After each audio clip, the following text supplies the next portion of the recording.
Viewers, happy learning school কলেজে আপনাকে আবার স্বাগতম।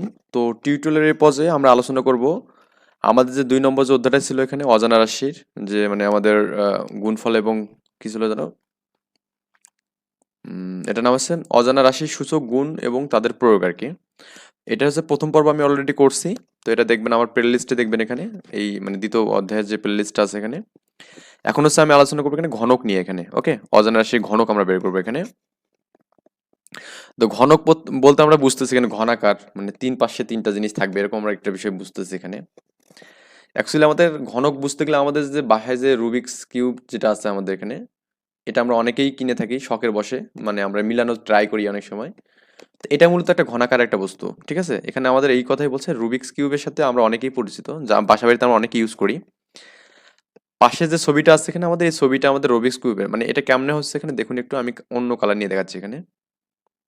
আচ্ছা, আচ্ছা, আমাদের এটা মনে করুন দৈর্ঘ্য বরাবর আছে এখানে, মানে রুবিক্স কিউব মানে তিন পাশে তিনটা মান থাকবে, এটা দৈর্ঘ্য মনে করুন, এটা দৈর্ঘ্য, আমি লেন্থ দিলাম এখানে দৈর্ঘ্য, ঠিক আছে। আবার এটা মনে করুন আমাদের প্রস্থ আছে এখানে, এবং এই উপরে হাই বরাবর একটা আছে না এখানে, মানে তিনটা বিষয় আছে এখানে, দৈর্ঘ্য, প্রস্থ এবং উচ্চতা। তো তিনটা বিষয় থাকলে যেন আমরা কি জানি, এটা ঘনাকার বস্তু জানি, মানে ওখানে আমাদের আয়তনের কাজ হয় এখানে। আচ্ছা, রুবিক্স কিউবে দেখা যাচ্ছে 3x3 এর মানে হচ্ছে দৈর্ঘ্য, প্রস্থ এবং উচ্চতা, মানে আমাদের এখানে তিন করে কেন হচ্ছে এখানে দেখুন, কারণ আমাদের এখানে দেখুন এই যে দৈর্ঘ্য বরাবর তিনটা ঘর আছে, একটা দুটা তিনটা, প্রস্থ বরাবর আছে তিনটা, একটা দুটা তিনটা, এবং উচ্চতা বরাবর আছে এখানে একটা দুইটা তিনটা, মানে তিন পাশে আমাদের কি 1 মিটার 1 মিটার করে তিনটা করে ঘর এখানে দেওয়া আছে এখানে। ওকে, তিনটি করে ছোট ঘনক আছে যার দৈর্ঘ্য, প্রস্থ এবং উচ্চতা সমান হলে তাকে ঘনক বলা হবে। মানে ঘনক মানে কি, এই বিষয়টা একটু আন্ডারলাইন করে দিই এখানে, এই লাইনটা একটু আন্ডারলাইন, আমাদের আসতে পারে পরীক্ষায় যে ঘনক কাকে বলবো আমরা এখানে, ঘনক কাকে বলবো। ওকে, সো আমরা ঘনক যে কাকে বলে ডেফিনিশনটা আমরা লিখবো এখানে, দৈর্ঘ্য, প্রস্থ, উচ্চতা সমান হলে তাকে আমরা ঘনক বলবো। মানে ঘনক হতে গেলে দৈর্ঘ্য, প্রস্থ, উচ্চতা আমাদের সমান হওয়ার কথা বলছে এখানে। তাহলে রুবিক্স কিউবের নামে অর্থাৎ মানে আমরা কি বুঝতে পারলেন এখানে, আমরা এটা মানে আমরা কি বুঝলাম, ডিফাইন আমরা করতে বলছে এখানে। এখন একটি রুবিক্স কিউবের হাতে নিয়ে দেখতে পাবে যে এটিতে ছোট ছোট অনেকগুলো ঘনক থাকে, তার মানে এই যে এটা একটা আমাদের ঘনক, এই এটা প্রত্যেকটা অসংখ্য আমাদের কি ঘনক থাকে না এখানে, অসংখ্য ছোট ছোট এরকম ঘর থাকে এখানে, তাই না, অসংখ্য ঘনক থাকে এখানে। ওকে, আচ্ছা, এগুলো সবগুলো একটা একটা করে ঘনক এখানে, আমাদের প্রত্যেকটা একটা করে কি ঘনক। ওকে, আচ্ছা, তাহলে ছবির রুবিক্স কিউবের কয়টি ঘনক আছে তা আমরা এখানে কিভাবে বলতে পারবো এখানে। আমাদের এখানে হচ্ছে এখানে দেখুন আমাদের তিনটা এখানে মান আছে এখানে, তাই না, আমাদের এখানে তিনটা এখানে আমাদের আছে দৈর্ঘ্য, প্রস্থ এবং উচ্চতা, এবং প্রত্যেকটা দৈর্ঘ্য কত করে এখানে 3 করে না এখানে, তো আমরা এখানে কি পাচ্ছি এখানে, তার মানে দৈর্ঘ্য 3, প্রস্থ 3, আর হচ্ছে আমাদের এখানে ক্ষেত্রফলও 3, মানে উচ্চতাও 3 এখানে, তার মানে তিনটার এখানে গুণ করলে কত হবে এখানে জানো, 3 3 9, 3 নং 27, তার মানে এখানে 27টা আমাদের এখানে এরকম কি আছে, মানে ছোট এখানে ব্লক আছে আর কি, এখানে এরকম ছোট ছোট আছে 27টা এখানে। তো এটা আমাদের এখানে প্রথম স্টেপ ছিল এখানে। এবার আমরা একটি 2 × 2 × 2 এরকম একটা কিউব তৈরি করবো এখানে, মানে 2 × 2 × 2 মানে আমাদের এখানে জাস্ট দুটো দুটো করে থাকবে এখানে, মানে চার, মানে দুটো দুটো করে যেটা থাকবে আর কি এখানে। ওকে, একই আকারের কয়েকটি ছোট ঘনক নাও। এই ক্ষেত্রে কাঠের তৈরি ঘনক নিতে পারো অথবা কাগজ দিয়ে তৈরি করতে পারো এখানে, এটা আমাদের কোনো বাধ্যকতা নেই এখানে। তো চিত্রের মতো করে দৈর্ঘ্য, প্রস্থ, উচ্চতা বরাবর দুটি করে ঘনক বসিয়ে এক একটি ঘনক বানানোর কয়টি ঘনক পাওয়া যাবে এখানে সেটা লেখ করতে বলছে এখানে। আচ্ছা, যাক, আমরা এখানে প্রথমত একটা মনে করি এরকম ঘনক নিয়েছি এখানে, এটা একটা ঘনক নিয়েছি। তো এর সাথে আমি করছি কি আরেকটা ঘনক এখানে জয়েন করে রাখছি এখানে। ওকে, এবার করছি কি এই দুটো ঘনক আমি পাশাপাশি রাখছি এখানে, এই যে এইটা একটা ঘনক, মানে দুটো ঘনক মিলে একটা, এখানে একটা, এবং আমি এ করছি এর উপর আরেকটা এরকম, মানে চারটা লেয়ার দিয়েছি এখানে, তার মানে এটা একটা আমাদের ঘনক হয়ে গেল ফাইনালি। ওকে, তার মানে আমাদের এখানে দেখুন একটা বিষয় আমাদের লক্ষণীয়, এটা সেটা হচ্ছে আমাদের এরকম যে আমরা এই বরাবর পাচ্ছি দুইটা ঘনক, দৈর্ঘ্য বরাবর দুটো পাচ্ছি, প্রস্থ বরাবর দুটো পাচ্ছি, এবং উচ্চতা বরাবর কটা পাচ্ছি, দুটো পাচ্ছি এখানে। তার মানে এদিকেও 2, এদিকেও 2, এদিকেও 2, তার মানে কতগুলো আমাদের ঘনক লাগবে এখানে, 2 × 2 × 2, তার মানে কত হচ্ছে এখানে 8 হচ্ছে এখানে, 2 দুগুণে 4, 4 দুগুণে 8 এখানে। দেখুন 8টাই আমাদের এখানে হচ্ছে, দেখুন আমাদের এখানে হচ্ছে চারটা এখানে, তো এরকম চারটা তো উপরেও আছে এখানে, তো 4 4 8 হবে না। আচ্ছা, এটাকে বলছে এখানে। এখন আমাদের বলছে একক কাজ, আমাদের যেটা বলছে যে এখন 3টি 4টি করে ছোট ঘনক নিয়ে বড় ঘনক বানাও, এবং কয়টি ছোট ঘনক লাগবে আমাদের সেটা দেখাতে বলছে। মানে আমাদের এখানে 3টে 4টে করে নেবো এখানে। আমরা বুঝতে পারছি এখানে আমাদের এখানে ঘনক মানে এখানে কিউব হবে এখানে। আমরা যদি 3টে করে নেই, 3টার জন্য আমরা কিন্তু অলরেডি এটা দেখছি এখানে। 3টার জন্য 27টা আমাদের কি লাগবে? ছোট ছোট ঘনক লাগবে এখানে। যে আমি এখানে 4টে ঘনক নেই তাহলে কত হবে বলুন তো? 4টে হলে 4 এর উপর কিউব হবে এখানে। 4টে যে আমি নেই, তো 4টে নিলে আমাদের কি হচ্ছে এখানে? 4 এর উপর কিউব, তাই না? 4 এর উপর কি হবে? কিউব হবে এখানে। তার মানে এটা মানে কি 4 ইন্টু 4 ইন্টু 4 না? 4 ইন্টু 4 ইন্টু 4, 4 4 16, 4 16 64। তার মানে আমাদের এখানে ছোট ছোট 64টা আমাদের কি থাকবে এখানে? ছোট ঘনক থাকবে এখানে। এতটি ছোট ঘনক থাকবে,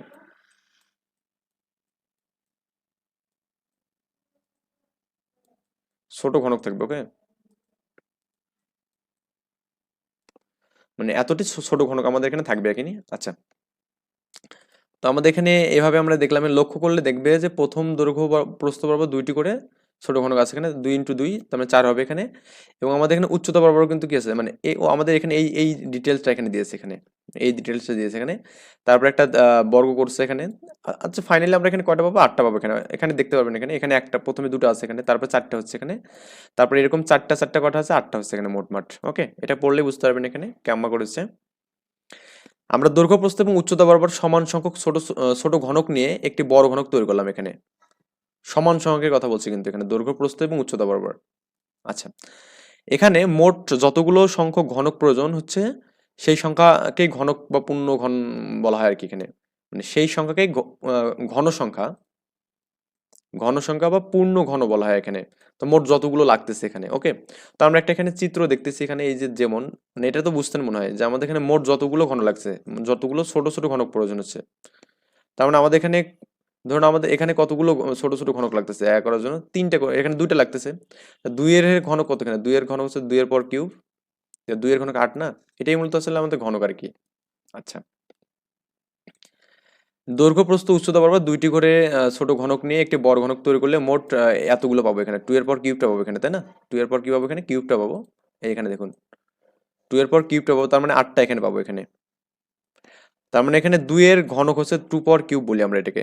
এটাই কিন্তু আমাদের মেইন বিষয়, 2 এর ঘনক। আমি একটু আগে যেটা বললাম যে 2 এর ঘনক কত এখানে? 2 এর পর কিউব আর কি এখানে। যে এটা আমাদের বলতে পারি 4 এর ঘনক, এটা 4 এর পর কিউব এখানে। আচ্ছা, বা এখানে যেটা 2 এর ঘনক, এখানে 2 এর পর কিউব মানে 8 আর কি এখানে। আচ্ছা, সেই কারণেই 8 এর ঘনক, 8 একটি ঘনক সংখ্যা যার হচ্ছে পূর্ণ মানে বা পূর্ণ ঘন সংখ্যা আর কি। কেন কেন আমার 8 ঘনক সংখ্যা হচ্ছে এখানে? কারণ আমাদের 2 এর পর কিউব করলে আমাদের ঘন হচ্ছে এখানে। তো এবার আমাদের এখানে কিছু বিষয় আছে এখানে। তো আমরা দেখলাম যে কোনো সংখ্যার ঘন নির্ণয় করার জন্য ওই সংখ্যাকে 3 বার গুণ করা লাগে এখানে। তার মানে যেমন 3 এর ঘন মানে কি? 3কে 3 বার গুণ করতে হবে, একবার, দুইবার, 3 বার। তো 3 এর কিউব মানে কি? 27 হবে এখানে। ওকে, এবার ছবির প্রতিটি রুবিক্স কিউবে তৈরি করে আমাদের মোট কতগুলো ঘন প্রয়োজন তা আমাদের নির্ণয় করতে বলছে এখানে। তো আমরা এই জিনিসটা আমরা এখন নির্ণয় করবো এখানে, এই যে এটা। আচ্ছা, এখানে একটু দেখুন, আমরা প্রথম থেকে ইনিশিয়ালি দেখি যে আমাদের এর জন্য আমাদের কয়টা আছে এখানে? দুইটা, দুটো করে আছে, দুইটা আছে এখানে। তারপরে বির জন্য কয়টা আছে? 3টে করে আছে এখানে। সির জন্য কয়টা আছে বলুন তো এখানে? একটা, দুইটা, তিনটা, চারটা, আবার একটা, দুইটা, তিনটা, চারটা, মানে চারটে চারটে করে আছে এখানে। ডির জন্য কয়টা করে আছে? একটা, দুইটা, তিনটা, চারটা, 5টা করে আছে। 5টা 5টা করে আছে। মানে যে কোনো, যেহেতু ঘনক মানে সবগুলো সমান হতে পারে, আমরা হতে হবে আর কি, পারে না, হতে হবে। তো যেহেতু আমাদের এক পাশে 5টা আছে, তার মানে চতুর্পাশে 5টা করে থাকবে এখানে। ই মানে কয়টা দেখুন তো এখানে? ই মানে কয়টা এখানে? একটা, দুইটা, তিনটা, চারটা, 5টা, 6টা, 7টা, 8টা, 9টা এখানে হচ্ছে। এর জন্য কটা হচ্ছে? 9টা হচ্ছে এখানে। ওকে, এফ এর জন্য কটা হবে এখানে দেখুন? একটা, দুইটা, তিনটা, চারটা, 5টা, 6টা, 7টা, 8টা হচ্ছে এখানে এফ এর জন্য। এই জির জন্য কটা হচ্ছে এখানে? একটা, দুইটা, তিনটা, চারটা, 5টা, 6টা, 7টা হচ্ছে এখানে জির জন্য। এইচ এর জন্য কটা হচ্ছে এখানে দেখুন? একটা, দুইটা, তিনটা, চারটা, 5টা, 6টা, মানে এর জন্য 6টা হচ্ছে এখানে। মানে আমাদের এখানে এই মানগুলো একটু আমরা ডিফাইন করে নেবো এখানে। এরপর আমরা এখানে করবো কি, এই লেখচিত্রটা এখানে, মানে সরি, এই চিত্রটা আমরা এখানে ফিল আপ করবো এখানে, এই মানে এই ছকটা আর কি।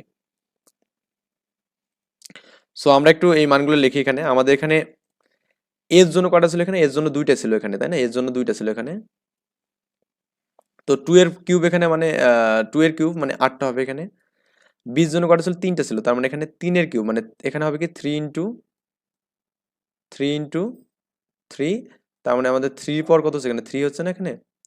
আচ্ছা, 3 এর পর 3 করলে কত হবে এখানে? 27 হয়। 3 3 9, 3 নং 27, মানে এখানে আমাদের 3টা 3 গুণ আর কি। এরকম হবে এখানে 3 ইন্টু 3 ইন্টু 3 আর কি। মানে 3টা দিন গুণ করলে কত হবে এখানে, 3 × 9 3 নং 27 হবে এখানে, 27 হবে এখানে। তার মানে আমাদের এখানে মানটা হবে কি 27 হবে, 27, 2 আর 7। ওকে, এখানে সির জন্য কতটা এখানে আছে, সির জন্য আমাদের এখানে আছে 4টা করে আছে এখানে। ওকে, তার মানে 4টা মানে কি এখানে 4 দেবো এখানে, তবে করবো কি এখানে 4 গুণন 4 গুণন 4 মানে কত হচ্ছে এখানে 4 কিউব, 4 কিউব মানে কত হচ্ছে, মানে 4টা মানে এরকম, মানে আমাদের 4 কিউব মানে হচ্ছে কত হচ্ছে এখানে, এখানে হচ্ছে 4 ইন্টু 4 ইন্টু 4, 4 4 16, 4 16 64 হবে এখানে, তার মানে 64, তার মানে এখানে 64 পাবো এখানে 64। ওকে, তারপর ডির জন্য কত হবে এখানে, ডির জন্য হচ্ছে কত 6টা এখানে হচ্ছে, 5টা হচ্ছে সরি, ডির জন্য কত 5টা হচ্ছে এখানে, সরি 5টা হচ্ছে এখানে, 5টা এখানে হচ্ছে 5 ইন্টু 5 ইন্টু 5, 5 ইন্টু 5 ইন্টু 5, তার মানে কি 5 কিউব, 5 কিউব মানে কি বলুন তো, 5 কিউব মানে হচ্ছে আমাদের এখানে 5 ইন্টু 5 ইন্টু 5, তার মানে 5 5 25, 5 25 কত হবে 125 হবে, 125 হবে এখানে। সো আমাদের 125 এখানে হবে, 125 125। ইর জন্য কতটা ছিল, ইর জন্য ছিল আমাদের এখানে 9টা ছিল এখানে, তাই না, ইর জন্য আমাদের 9টা ছিল এখানে, আমি এখানে 9 দেবো, ও আমাদের 9 ছিল এখানে 9। হ্যাঁ, বলছে এখানে মোট কতগুলো ঘনক প্রয়োজন এখানে, মানে আমাদের এখানে 9 ইন্টু 9 ইন্টু 9 টা করবো, 9 ইন্টু 9 ইন্টু 9, তার মানে সব মিলে কত হচ্ছে 9 কিউব, 9 কিউবের কত হবে, 9 কিউবকে করলে আমাদের হবে কি এখানে, আপনারা হিসাব করে দেখতে পারেন এখানে 9কে আমরা যে কিউব করি তাহলে এখানে আমাদের 7 টু 9 হয়, এখানে 7 টু 9 হয় এখানে। আমার জায়গা নেই জন্য একটু বাইরে লিখলাম, আপনারা এখানে ভেতরে লিখবেন। এফ এর জন্য কত, এফ হচ্ছে আমাদের এখানে 8, তাই না, এফ হচ্ছে 8, তার মানে 8 থাকবে এখানে, তাহলে কত হবে 8 ইন্টু 8 ইন্টু 8, তো তিনটে 8-এর আপনারা এখানে হিসাব করে দেখবেন যে 512 হয় এখানে। 512। আচ্ছা, এরপর হচ্ছে আমরা এখানে যেটা দেখবো সেটা হচ্ছে আমাদের জির জন্য, জির জন্য কত এখানে 7, তার মানে এখানে 7 থাকবে, তার মানে 7 ইন্টু 7 ইন্টু 7, 7 ইন্টু 7 ইন্টু 7। ওকে, তার মানে 3টা 7কে গুণ করে আপনি একটা খাতা কলমে করবেন এখানে, 347 হয় এখানে, 343 আর কি, সরি। তারপর এখানে আছে 6 আছে, এইচ এর জন্য এইচ কত আছে 6 আছে এখানে, তো এখানে কত হবে 6 ইন্টু 6 ইন্টু 6, মানে 6 ইন্টু 6 ইন্টু 6 হবে এখানে। তো 3টা 6 আমি গুণ করি তাহলে আমাদের কত পাবো এখানে, 216 পাবো এখানে, 216 পাবো। ওকে, এবার আমরা এখানে করে কি এখানে বর্গ সংখ্যা চেনার সময় আমরা অজানা রাশির ব্যবহারের ক্ষেত্রে ক্ষেত্রফলের সাথে তুলনা করছিলাম এখানে, মানে ক্ষেত্রফল ইজ ইকুয়াল টু আমরা কি করছিলাম এখানে, মানে স্কোয়ার করছিলাম, এক্স স্কোয়ার করছিলাম। এবার চিন্তা করে দেখো তো ঘন সংখ্যার জন্য দৈর্ঘ্য প্রস্থ উচ্চতা বরাবর কতগুলো মানে ছোট ঘনক আছে সেগুলো না জানা থাকে, তাহলে আমরা কি করতে পারি এখানে, তাহলে আমাদের এখানে কি আমরা ঘনবস্তুর আয়তন আমরা সূত্র জানি, এটা এটা একটু অবশ্যই ইম্পর্টেন্ট জিনিস, এটা মনে রাখবেন, এটা অবশ্যই মনে রাখতে হবে। আয়তনের সূত্র এটা আপনি যে সায়েন্সে ফিউচারে পড়েন, ইন্টারমিডিয়েট পর্যন্ত সায়েন্স পড়েন, তাহলে আপনাকে এই সূত্রটা একদম ইন্টার পর্যন্ত আমাদের এখানে বহাল রাখতে হবে এখানে, এটা সব জায়গাতে লাগবে এটা। ওকে, সো এটা আমাদের পড়তে হবে এখানে।